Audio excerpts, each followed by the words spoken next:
ಹೇಳ್ರಪ್ಪ. ರಾಹುಲ್ ಗಾಂಧಿ ಹೇಳ್ತಾರೆ ಇದು ಅಂಬಾನಿ ಅದಾನಿ ಬಜೆಟ್. ಹೇಗೆ ಅಂಬಾನಿ ಅದಾನಿ ಬಜೆಟ್ ಅಂತ ಹೇಳಬೇಕಲ್ಲ, ಸುಮ್ಮನೆ ಅಂಬಾನಿ ಅದಾನಿ ಬಜೆಟ್ ಅಂದ್ಬಿಡೋದು. ಪ್ರತಿ ಬಾರಿನೂ ಸುಮ್ಮನೆ ಅದೊಂದು ಸ್ಟ್ಯಾಂಡರ್ಡ್ ಸ್ಲೋಗನ್ ಮಾಡ್ಕೊಂಡ್ಬಿಡ್ತೀವಿ. ಎಳೆ ಮಕ್ಕಳು A for apple, B for ball, C for cat ಅಂದಂಗೆ ಏನೋ ಒಂದು ಹೇಳಬೇಕಲ್ಲ.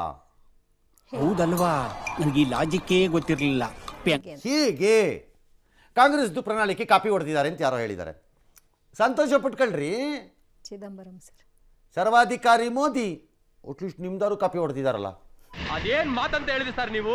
Really hats off sir, hats off. ಇಲ್ಲಿ ಯಾರು ಗೋಳಾಡಬೇಕಾಗಿದ್ದಿದ್ರೆ ನಮ್ಮಂಥವ್ರುಗಳು ಗೋಳಾಡಬೇಕಾಗಿರೋದು. ಟ್ಯಾಕ್ಸು ಕೊಟ್ಟು ಒಳ್ಳೆ ರಾಜ್ಯನೂ ಆಗಿ ಚೆನ್ನಾಗೂ ಇದ್ದು ಜನನ್ನೂ ಗೆಲ್ಲಿಸ್ಕೊಟ್ಟು ಎಲ್ಲ ಆದ್ರೂ ಬರೆ ಹಾಕಿಸ್ಕತ್ತಿರೋದು.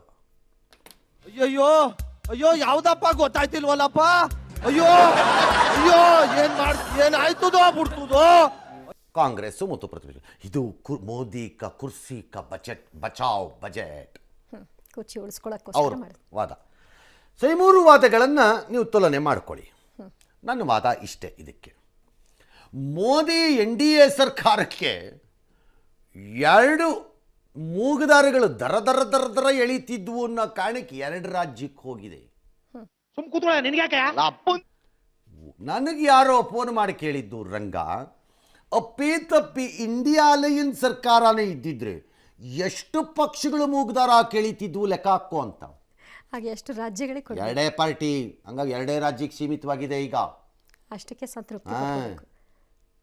ಅಧಿಕಾರವನ್ನು ಉಳಿಸ್ಕೋಬೇಕು ಅನ್ನೋದಾಗಿದ್ದಿದ್ರೆ INDIA ಒಕ್ಕೂಟ ಬಂದು ಬಾಬು ಮತ್ತು ನಿತೀಶ್ ಇಬ್ರು ಅವ್ರ ಜೊತೆ ಸೇರಿದ್ರೆ ಅವರು ಮಾಡ್ತಿರ್ಲಿಲ್ವೇನಿದನ್ನ? ವಿಶ್ವಾಸಕ್ಕೆ ಇಟ್ಕೊಳ್ಳೇಬೇಕಾಗತ್ತೆ. ಅಧಿಕಾರ ಬಿಟ್ಕೊಟ್ಬಿಡೋಣ, ಮಾಡೋಕ್ಕಾಗಲ್ಲ, ಝೀರೋ ಗೋ, ಸುಮ್ಮನೆ ಸಪೋರ್ಟ್ ಮಾಡ್ಬೇಕು ಅಂತಿದ್ರ?